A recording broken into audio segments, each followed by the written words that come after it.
a Gecko show is an extremely difficult process, and it's difficult to say which aspect of it is more difficult than another, because it truly is an organic process that requires care on every single level, and because you're building up all elements of the show at the same time, you can't really take your eye off of any one aspect, and you can't really lessen the importance of one thing than another. So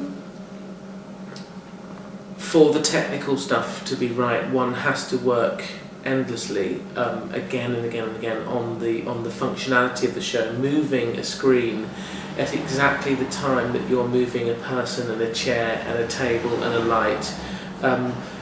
It's just there's a painstaking quality to that. It instantly moves out of the realm of being technical and becomes poetic. So those functional things drift into the realm of poetry.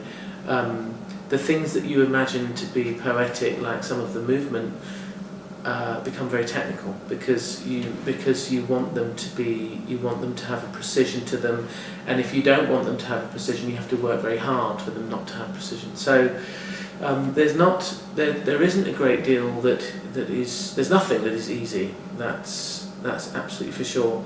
I guess the most difficult thing is the composition of everything, because having one singular idea is great, and you can really work up that singular idea. Having a bunch of them is fantastic.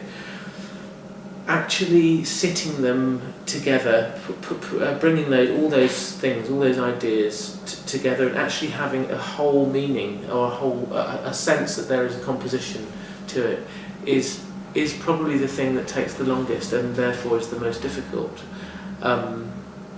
If there was one aspect that I could talk about and say that was particularly difficult, I would say it's the poetic moments of the show that are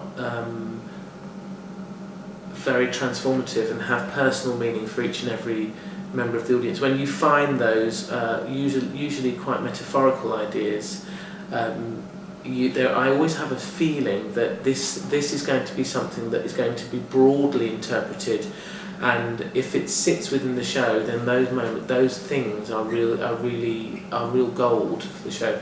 Thinking about the puppet is one way of thinking about that. With a puppet, you tend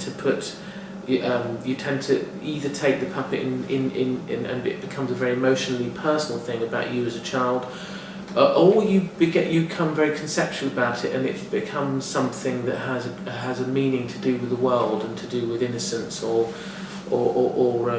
and beyond. So that's one example how a transformative idea can work.